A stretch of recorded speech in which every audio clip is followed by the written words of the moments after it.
Ladies, gentlemen, non-binaries, even the aliens in the room, welcome to 2120's annual celebration of our African Renaissance. On this day, we commemorate all those who have been at the forefront of our rise to power. Those who have fought, those who have sacrificed, but most importantly, those whose deeds have transcended their lives. To our freedom fighters, those who almost 2 centuries ago unhinged us from the tight Occidental grip that trapped us, to Obafemi Awolowo, a great man, who paved the way for Nigerians' independence, who has always believed in the power of education for our development. Good day, my people. When my country was in the shackles of British colonization, I sought to learn as much as I could.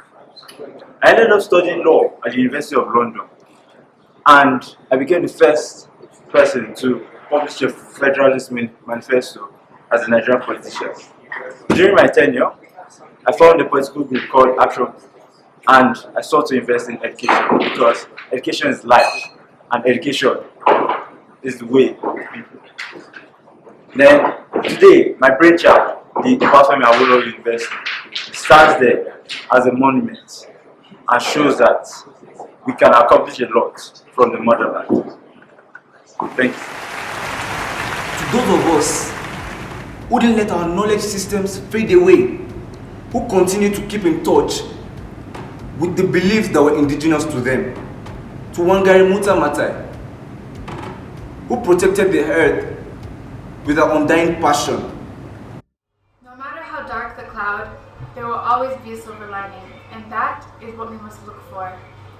The silver lining will come, if not to us, then to the generation after, or the generation after that. And maybe with this generation, the lining will no longer be thin. I am Wangari Maathai, the first African female Nobel Peace Prize recipient. Sustainable development, democracy, and peace have always been my goal for our continent, a goal that we have achieved. To the people in our society who didn't conform to the roles that were placed upon them, to those of us who challenged the norms, to Laila Lalami, who constantly challenged the definition of an African, who worked hard to include others in our discourse. In my books, I've always tried to give a voice to the voiceless. In a book such as Sexe et Mensonge, which translates into Sex and Lies, I try to give a voice to a Moroccan youth that is denied the simple right of loving in public. Although it has created certain turmoils, but most of all it has created conversation about many of the people that are relegated in the hierarchy of priorities, which very much is a theme that spreads through my writings. In my quest in voicing out people's thoughts and people's opinions that are quite often muted, I strive to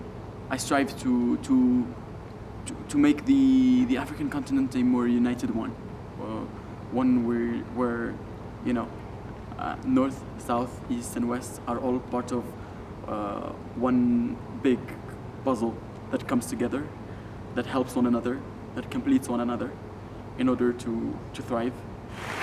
And to the people in our history who lived through the global coronavirus pandemic, to the lives we lost and the immeasurable strength our people showed, to Kizmekia Corbett, a great woman, who showed the world the power that a black female in the medical field can have, who did not hesitate to bring her politics into our workspace. In the United States, the coronavirus outbreak is a pandemic that touches almost 1.3 million citizens. And yet, the number of black deaths is disproportionate compared to any other demographic. My name is Kizmekia Corbett, and that is why I am taking the task of finding that cure for the vaccine upon myself. With my team, I'm working on the development of a vaccine that will cure the coronavirus and dissolve the gaps between all these demographics. May we never need a global pandemic to unite, to live together, to thrive. My people, let us continue on this path of development. Think about it.